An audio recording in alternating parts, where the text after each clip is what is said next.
Wonderful. Thank you so much.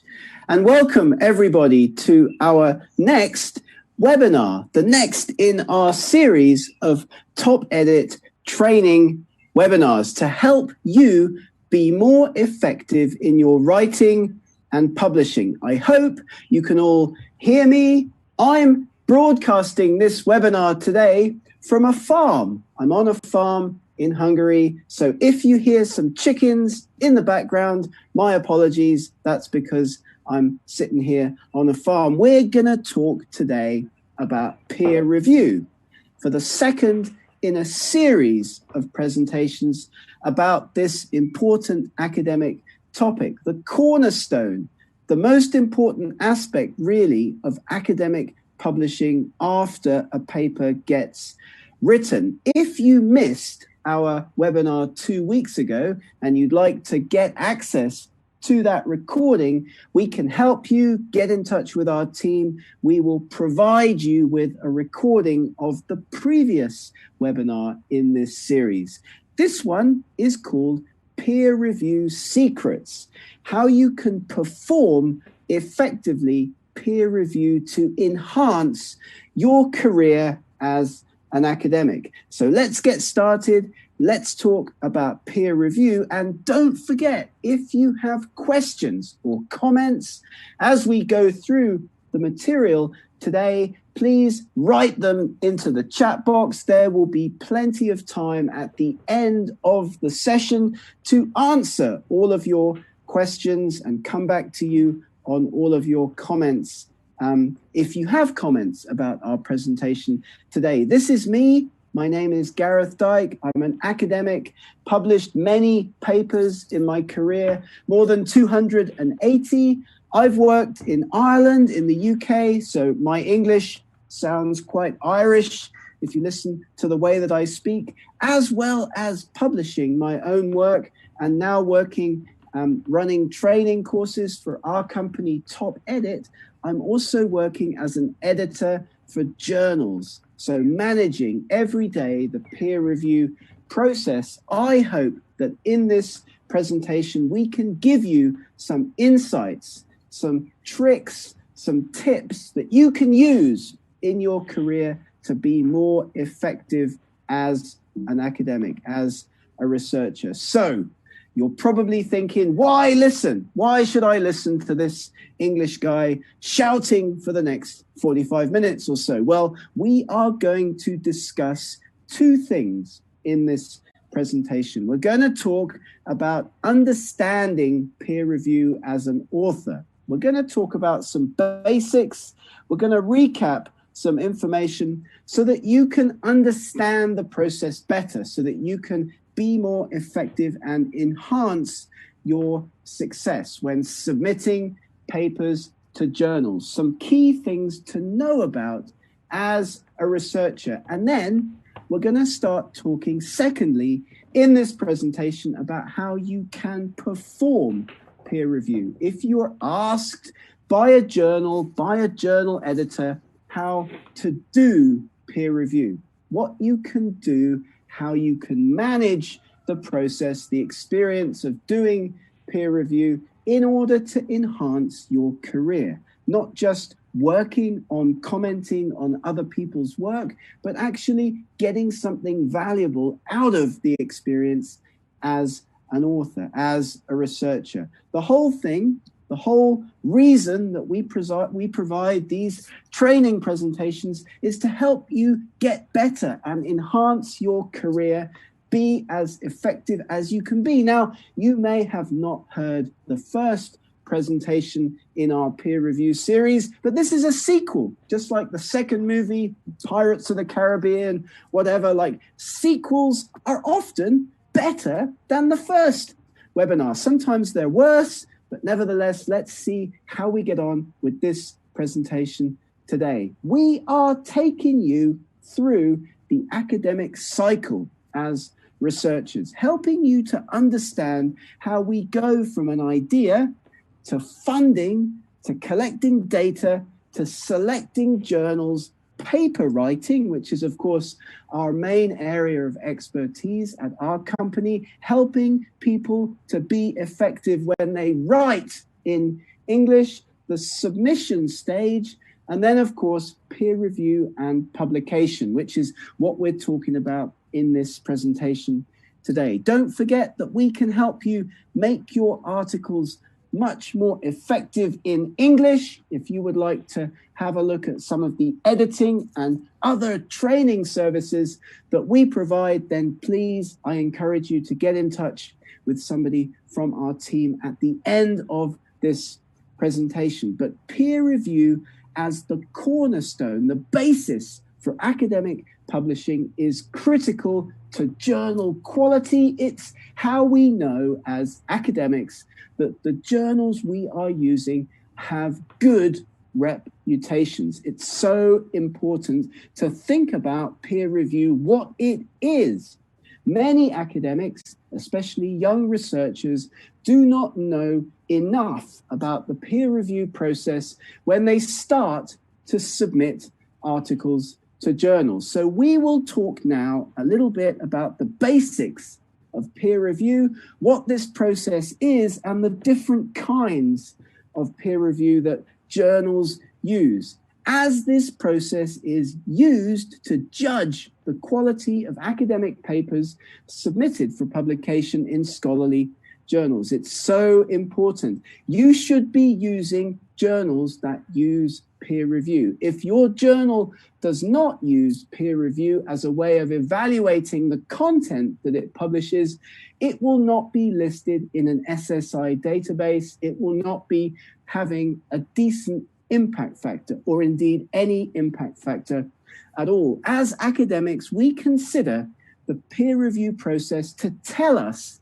academic articles are reliable because they've undergone this process before publication. You all know this.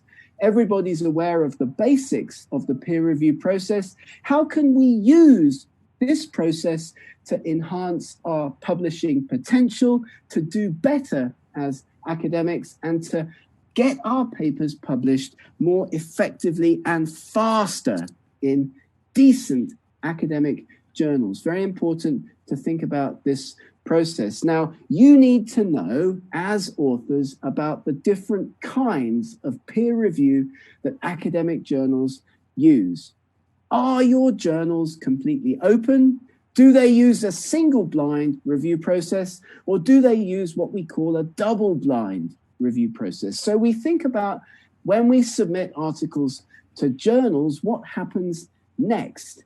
Is the paper assessed by the journal in a completely open way? So both the reviewer and the author are aware of each other's identity. This is completely open, and as you can imagine, it's often also open to abuse by reviewers. So many authors prefer that the reviewers at the other end of the telescope, at the other end of the system, are unable to see their identities. And so many journals, increasing numbers, are using blind peer review processes, so the reviewers are unaware of the author's identity. It's important to know this as an author when you select journals to submit your work to, whether the journal gives you the option to use a blind review process. If you get to submit to one of these journals, that can actually potentially enhance your likelihood of acceptance, because the reviewers have no idea where you're from, what university you work for example. But at the same time, it's also then important to make sure that when you submit articles to journals that use a double-blind or single-blind review process, that you take out all identifying marks about you from the document. Lots of people submit to journals using Word documents that still have track changes turned on, so the reviewers can see that it was Gareth Dyke that submitted the article to the journal. Or very commonly as well, authors will write in the text of their papers, "We recently showed," and then cite themselves. So that's another thing to be aware of when making submissions to journals that give you the option to use a a blind or double-blind peer review process. Many authors, as I've mentioned, feel that this is the fairest way to have their work assessed by journals, and will indeed preferentially select journals that use that kind of review process. So it's a confidential process in this respect. What can we do as authors to maximize our success when submitting to journals that use a confidential review process? I'm not saying you should select such a journal. I'm not saying that. I'm saying that in terms of maximizing your potential and the chances of getting your work fairly assessed by peer reviewers, who are, of course, humans too. Everybody has bias. Everybody's looking for problems, by and large, when they review the work of others, which is something that we'll come back to and talk about in a little bit in this presentation. What can we do as authors to maximize our potential? So check what kinds of peer review are used by your target journals. Think about what works best for you. Double blind, where both you and the reviewers are unaware of each other's identity. Single blind, where just the reviewers don't know who you are, or indeed completely open. You may be totally happy with that. Consider also the option of using preprint servers for your work. You finish a study, you put it onto a preprint server, an online repository where authors and other colleagues and other researchers can come and look at the work before it gets picked up, before it gets taken into a journal peer review system. Preprint servers can also dramatically speed up the time between submission and publication, because the work is out there, other colleagues can look at it, other colleagues can comment on the work, and indeed even editors can come and try to select articles that they think would be suitable for publication in their journals. We get emails all the time as part of this process. Here's a real email that I received just last week from one of the journals that I'm an editor working on. Paper got reviewed.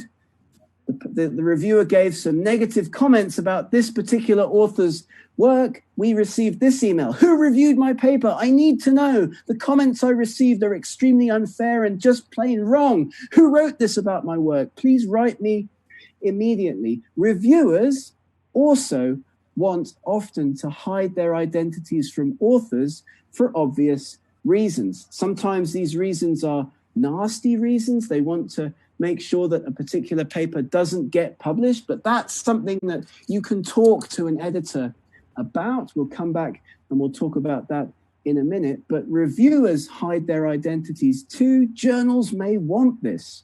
Journals often want blind review. Editors may offer to reviewers this process so that they can get more honest comments, and reviewers indeed may want to do this in order that they can be more honest. I've had papers to review for journals which have been written by close friends of mine or close co-workers, and I've had to say I can't review this paper because it's just too close a relationship, and the editors said, please do it because there's nobody else we can ask in this particular field. We will keep your identity confidential from the author. Just give us some honest comments on this paper because we can't find anybody else competent to work on this particular article if it's a very specific subject area, for example. So how you can manage the peer review process is important. You need to know some details about the peer review process and how it works in order to do that as an author more effectively. So let's also think about what comes back to a journal editor from peer reviewers.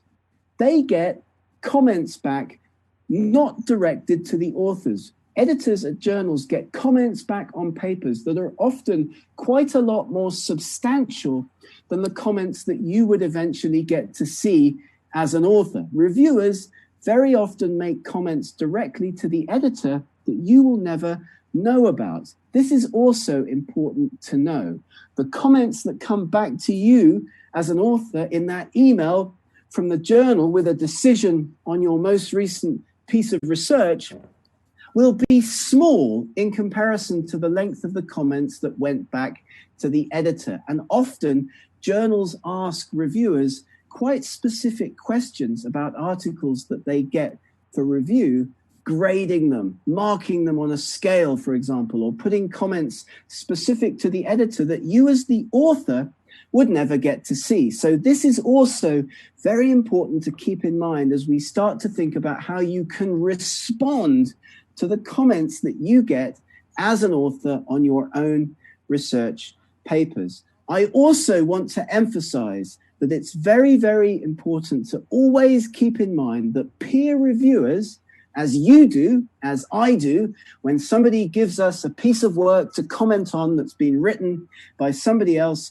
we tend to have a negative mindset towards that process. It's human nature. Somebody gives you a document to comment on, your automatic reaction is to think, where are the problems? Look for problems. And you don't have to be this way. We'll talk about that in a minute in this presentation. Being able to provide constructive review comments on somebody else's work is a key career development transferable skill. So keep this in mind as well as an author. And when you start to make comments on other people's work, peer reviewers usually look for problems with manuscripts. They tend to think, where are the issues with this paper? If you know that, if you think about that when you write your articles, you can bulletproof, you can waterproof your papers and give them a higher chance of getting successfully through peer review, because very, very often the problems with articles are in the methods section.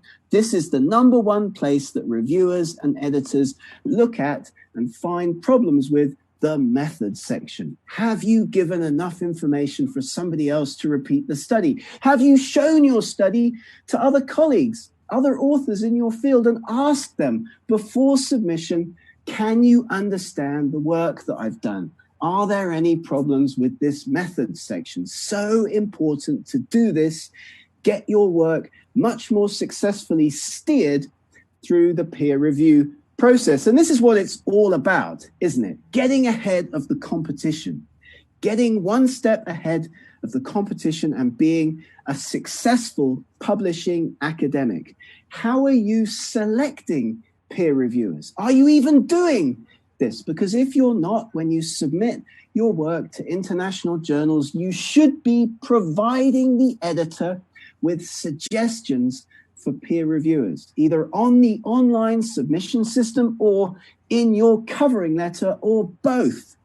Who are you going to suggest as suitable reviewers for your next academic article? You need to have reached out to international colleagues through your mentorship network, as we call it. Who's suitable to review your work? Everybody has a mentorship network. You probably just didn't know that it was called that in academic research management circles. Why would you? A mentorship network is your group of colleagues around the world, in your own country and internationally, who you talk to all the time, regularly, about your research. Who in that group of people would be suitable to review your next paper? Senior colleagues, authors of other papers in your field, but not colleagues, students, or close collaborators. Those are potential ethical issues that you would have to flag to an editor, as I did in the story that I told you a little bit earlier on. Reach out to people and talk to them about your research. This is absolutely critical to be successful as an internationally publishing academic. You finish a piece of work. Let's imagine you're ready to start writing the study up. You can send conclusions. You can send the abstract. You can send some figures, some data to international colleagues and ask them for their feedback. Why not send the abstract, the summary, initiate discussions, talk to people build a network. Positive comments come back from international colleagues. They'll say, Dr. Dyke, this is an interesting study. I suggest that you do X, Y, and Z to improve the work. I would say, thank you very much. I'll do that. When I submit this paper to Nature, to Proceedings of the Royal Society, wherever, would you be interested in being a peer reviewer? They may say yes, in which case you can suggest that colleague in your covering letter. The editor may very well use your suggestion, and of course you've then enhanced your chances of getting the work eventually successfully published.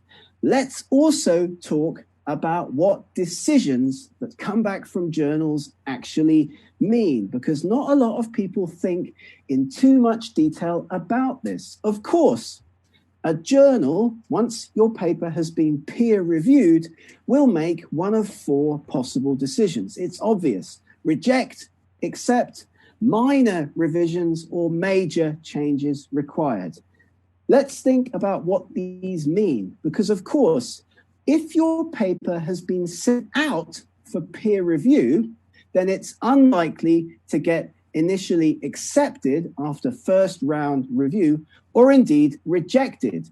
Editors make decisions, desk decisions, before they send papers out for peer review, especially at high impact factor international multidisciplinary journals. They think, is this article suitable potentially for publication in our journal?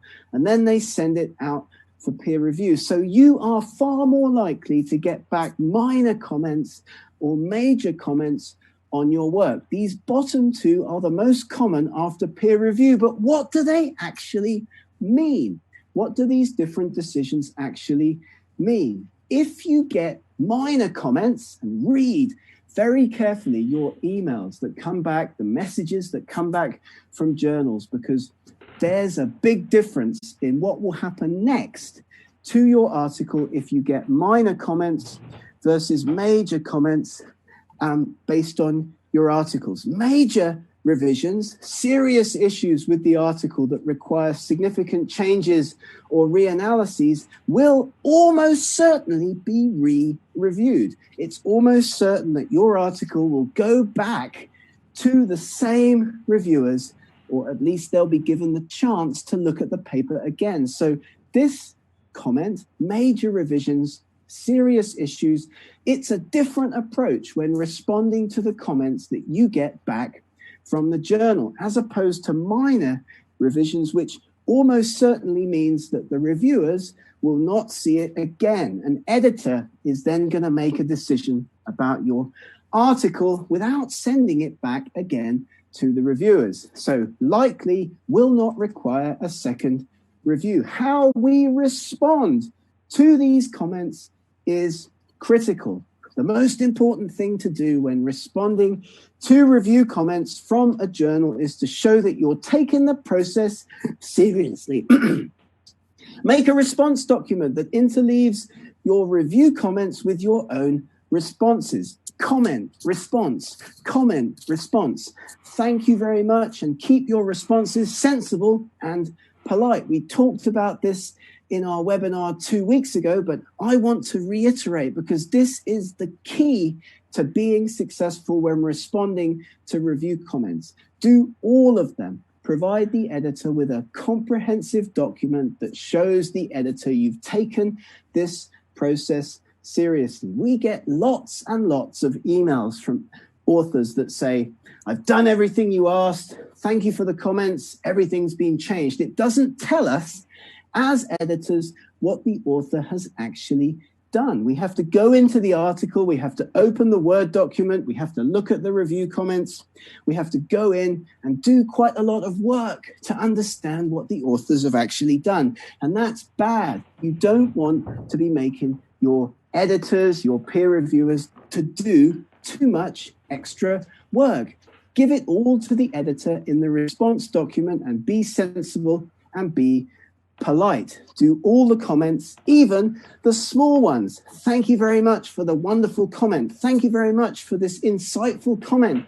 Editors and especially peer reviewers will think, I made a good comment. I made an insightful contribution. They're going to feel good about what they did, the work that they did on your article. They will have a more positive feeling about your paper. They will be more likely to accept it at the end of the day. Psychology in peer review is absolutely key. As summarized again for you here on this slide, you give the editor a rebuttal letter that tells the editor what you did, executive summary at the top, and then each of the comments followed by a response. Even the small ones, even the small minor spelling mistakes, the little changes. We would like to thank the 2 reviewers who worked on our paper for their considerable efforts and for the time they devoted to our work.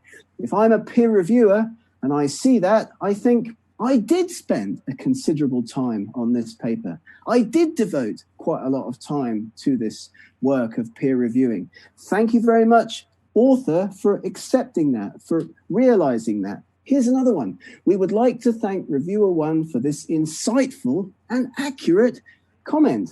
As a reviewer, you see this and you think, I made an insightful and accurate comment. Yes, I feel positive about this paper. So these are things to keep in mind as you develop your strategies for publishing. And of course, confidence, projecting belief in your work as an author is critical. One of the keys to success as an international researcher, how you communicate with editors, the confidence that you exude when you give presentations at conferences, when you meet people for the first time. This is an absolutely critical skill to develop. We can help you with this, with additional training. We can provide you with templates that you can use when talking to editors, when responding to peer review comments. And of course, we can edit your documents, your comments, your review responses to make sure that they are effective and well written in English. Don't forget, of course, as well, that if a journal rejects you based on negative review comments, it's always a very good idea to appeal. Talk to the editor. If you feel you've been unfairly treated, ask the editor. Always, when I get papers rejected, I write an email to the journal saying, I feel I can respond to all of these comments. Even though the paper's been rejected, will you accept a resubmission if I can make all the changes requested? Because very often, the editor will say, sure, let's see the paper again as a resubmission. It's worth doing. Imagine you get rejected from Nature or Science and you get some comments back and you feel you can address all of those comments. Write to the editor. Ask for the opportunity to make a resubmission, because if they say yes, you may get a top-tier publication out of the process at the end of the day. Too many authors just walk away and go to the next journal in the list. I've had papers rejected from Nature. I remember one example in particular. It got rejected, got reviewed, got some negative comments, and I got disheartened. I got sad. And so I went and I resubmitted the paper to a US ornithology journal, a journal dealing with research on birds. Good journal, but nowhere near the status of Nature. It got accepted. The paper got accepted pretty fast. And people said to me, like, what are you doing? Like, that's insane. You should have tried again with Nature. And then if you hadn't the luck getting the article into Nature, you should have tried for a journal with a slightly lower impact factor, not going all the way down to a journal at the level that you eventually got your paper published in. So key to be confident, talk to us. We can help you. We can give you strategies for being successful as a researcher submitting your work. So now, secondly, in this presentation this evening, let's talk about actually doing peer review. Imagine you're sitting there one day at your computer in your office, you get an email from Nature, from the editor at Nature, dear Dr. Dyke, would you be interested in doing peer review for us on this article? Should you do it? Lots of people think, it's a big journal. I'm not good enough. I'm not going to be able to live up to their expectations. You should seriously consider this as an opportunity, a career development opportunity for you. Let's think about performing peer review. Stop. Think, do you have any conflicts of interest? Do you know the authors of the paper you've been asked to look at? Have you ever worked with them? As in the example I gave you earlier, it's important to tell the editor if there are conflicts. It's somebody from my university. It's somebody I'm good friends with. It's somebody whose wedding I attended last year. It's somebody that I've written grant applications with in the past. So important to think about this. Also, is this your field? Do you have the expertise? And do you have the time? Because doing peer review effectively takes a lot of time. Should you do a review? These are things to consider in order to maximize your career potential. I would recommend that if you have the opportunity to perform peer review, you should take it, because this is a very important transferable skill that you can develop as an individual that will stand you in good stead both inside and outside of academia. Doing peer review, providing comments on the work of others, means that you have to be responsible, you have to be thorough, and of course, if you can, and we'll talk about this in a minute, you have to be positive. Your responsibilities are to conduct a fair and balanced assessment of a colleague's work, and of course, to assess its suitability for publication in a particular journal. You have the opportunity to really get a lot of skills out of this particular process. You'll be able to develop a more positive and reasoned attitude towards research. You'll be able to get the chance to understand journal production processes. You'll get to meet editors over email, understand the editorial process, and you'll develop by performing peer review, especially in a second language, your interpretation and reading skills. So if you have the time, if this is your field, you have the expertise and there are no conflicts of interest, this opportunity can be significant to develop as a researcher, to develop those transferable skills. It is, of course, also an excellent way to keep up to date in your field, to see what is going on, often at the top levels of research in your field. What are other leading academics publishing? What are they putting out into the literature? What are they putting out onto the preprint service, for example? You can also see how other successful academics write and structure their work, which can be very, very useful to young researchers in particular, as you start to understand and look at what makes a successful academic paper. I learned a huge amount doing peer review and editing articles for journals because I'm seeing so many papers. I learned what makes a good, successful, highly cited academic article. You'll see what good figures and tables look like. This will help you to develop your own style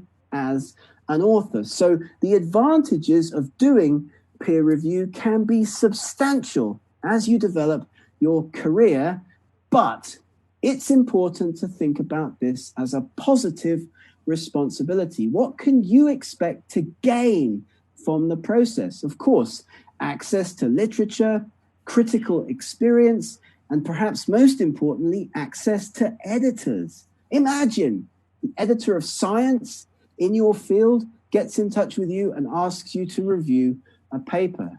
You will then have direct email contact with that individual. If you do a good job, if you do a positive job with peer review of that article, you will then be in their mind next time you submit an article to that journal. Doesn't matter which journal, you will have a higher chance of getting your work successfully steered through the process. Access to editors at that personal level can be very important because, of course, everybody's human. People who do a good job for our journal We invite them to join the editorial board. We use them often as peer reviewers, and we may have a more subconsciously, at least, a more positive attitude towards their research in the future. You'll also gain new ideas and directions for your own research. You'll understand how to sell more effectively your own work to the leading academic journals. So doing peer review can have a number of huge advantages for your career. Let's talk about how you can do it then. If you start to think about performing peer review, you're going to be asking yourself, how can I write a constructive, positive review of this article that I've been sent to a journal for peer review? You have to ask yourself two key questions to get started. Firstly, is the question important and interesting to your field? And are the methods appropriate? And very often, international journals will come to you as a reviewer and they will ask you these kinds of questions in the documents, in the online submission peer review systems that they send out to reviewers. Is this question important to your field, or is it trivial? Are the methods appropriate?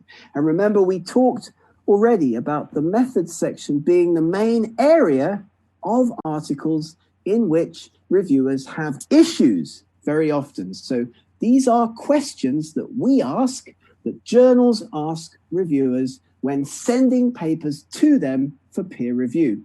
So some things to think about when you assess an article for publication in a journal, when you've been asked to perform peer review for a journal. Is the journal choice appropriate? Is the hypothesis appropriate? What do you think of the study? And journals will often ask these kinds of questions, as I've mentioned, to reviewers anyway. You need to give a thoughtful and balanced assessment of the work. We're going to talk about how to do this in a moment, and you will be asked to comment on the research work, on the academic work, on the science, not the writing. We always tell peer reviewers not to comment on the writing. Don't comment on the English, we say, and they always do. Number one comment that comes back from peer reviewers is often about the English. If they can't understand the paper's poorly written, a reviewer will comment on that, even if they've been asked not to by a journal. For this reason, it is critically important to get your work proofread, language polished, edited by a company like TopEdit so that it has the best chance of getting successfully through peer review. And of course, journals are all different. Some will help you, some will lead you in the peer review process, and others won't. Some journals will give you detailed checklists to complete as peer reviewers, and others won't. So we can also provide training in doing peer review in more detail if that's useful, if that's important to you in some stage of your career. You're going to be asked to comment on the science, not the writing. Your job is not to act as an editor. If you get a paper to review from a journal and you can't understand it, you think the language is poor, you think there's formatting issues, send it back. Send it back to the editor and say, this paper needs to be corrected by the authors before submission. So many peer reviewers spend huge amounts of time editing, correcting the English in articles. And that's a waste of your time as an academic, as a researcher. You need to make sure that you gain the maximum possible level for your career development out of the peer review process. So let's think about how to do this. You can train yourself. Next time a colleague, next time your boss, next time a student gives you a manuscript or a document to comment on, you can train yourself to do this effectively by thinking about reading the paper 3 different ways. Firstly, you read the paper as somebody else in the field to understand the content and the focus of the work. Read it as if you're somebody else working in the same field. Then you read the article and imagine that you're a competitor, somebody else working in the same field in a competing research group, for example. This is the negative part of the peer review process. And then you read the paper a third time, imagining that you're a colleague working in the same department and you want to help the person improve the quality of the work. 3 different ways to read the article, and then you put the comments together in sequence, and that will give you the basis for a balanced peer review: positive, negative, positive. So when you write a peer review report, you're not to talk about the language. Send that back to the journal, the editor, if there's an issue with the language, if you find it difficult to understand. You start with overall comments. Tell the authors what's good and what's not about the study. Talk about the strengths and the weaknesses, and then give the authors some specific section by section comments on the work. And don't forget that doing this accurately, writing a good, accurate peer review takes time. It's no use to anybody if you just write 1 or 2 sentences. This is a great paper, please accept it immediately. We get lots of such peer reviews from people that we ask to peer review for our journals. And these kinds of short comments that don't tell the editor any useful information are not worth having. Do a good job or don't accept the job in the first place. We have a saying in English: if a job is worth doing, it's worth doing well. Of course, sometimes you'll have to reject a paper. And if you have to do this, use the journal guidelines. Go back to the editor, talk to them about why you want to reject the paper. Why is the work not good enough? How can it be improved for submission to another journal? And some journals, indeed, especially those with high impact factors, will ask, is this paper suitable for our readership? It's the first question that you'll often get asked by Nature, by Science, by these big journals asking you to review. So be positive. The most important thing, be positive. How can you find ways? How can you help authors to improve? Far too often, as I've already discussed, peer reviewers tend to think, how can I find ways to reject this paper? This has happened to me. I'm sure it's happened to you. You get a paper for review in your field that's been submitted to a prestigious journal, and you think, hey, this should be me submitting my work to Nature, to Science. How can I find ways to get this work rejected? Don't think that way. Too many people do think that way. Being constructive and positive in peer review is a key transferable skill. As we've talked about, your colleagues and your collaborators will deeply appreciate. Imagine your boss gives you a document to comment on. If you do a good job, a thorough job, a positive, constructive job, commenting on a document written by your boss, they will appreciate. And actually, this can enhance your career. Doing positive review is a key transferable skill outside academia. In any walk of life, imagine you end up working in business, for example. Being positive about the work of others is very important because people will appreciate it.